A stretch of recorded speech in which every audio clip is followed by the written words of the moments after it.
1 year ago today, a small Missouri town, population less than 300, was thrust into the national spotlight. An Amtrak train headed from LA to Chicago hit a dump truck at an uncontrolled crossing near Mendon.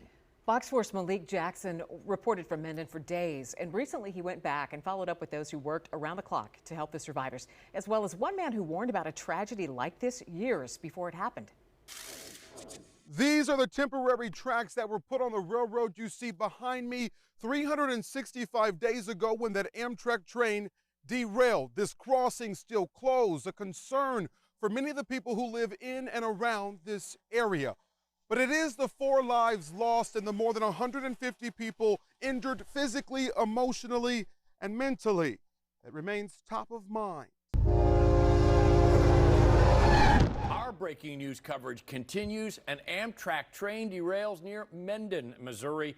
Multiple deaths reported. At first, I didn't know it was Amtrak. It was just dispatched as a train derailment. Sheridan County Chief Deputy Marshall Meager was one of the first responders to arrive. What he saw next is something ingrained in his mind forever. Started hearing people holler for help, that there were people trapped in the cars, there were people injured. There were people coming out of the train, so we were trying to get everybody in the right spots to help as fast as and efficiently as we could. Fox 4 talked with Katie Smith a year ago. Smith not only lives in Mendon, but rushed to the scene within 15 minutes simply to help. There were people on stretchers, there were helicopters landing, ambulances.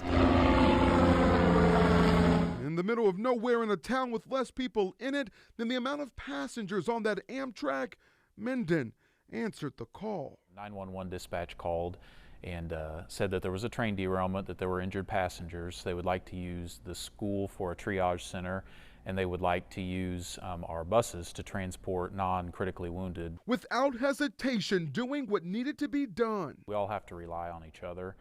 Whenever any kind of a disaster happens, that's what they did. Everybody that day in this immediate area literally dropped whatever they were doing that day and came here to offer assistance. In the end, 4 people died and more than 150 people were injured. In a statement to Fox 4, Rob Nightingale, who was a passenger, said, "The entire incident is still there in my mind, like a bad dream."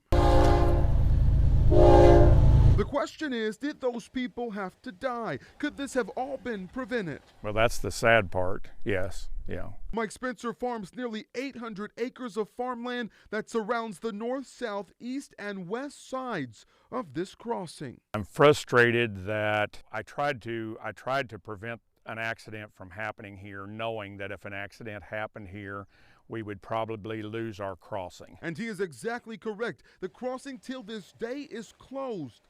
In April of 2021, a full year before this tragedy, Spencer met with the county, engineers, and stakeholders, all trying to address the problem. The problem, a steep incline leading up to the crossing.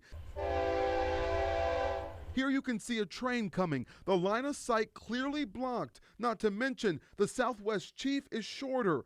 And it's the same color as an Amtrak train, it's camouflage. With the crossing closed, now farmers have to drive 6.5 miles around just to do their job. And they fear if there is an emergency that an already slow response time due to their location could be even longer. If somebody would be in there and they would have a medical emergency and there happened to be a train blocking the crossing on New Hall Road, then how do you get medical emergency equipment to that individual? Fox 4 reached out to MoDOT for an interview request, but they declined because new funding for railroad improvements hasn't been signed yet by the governor.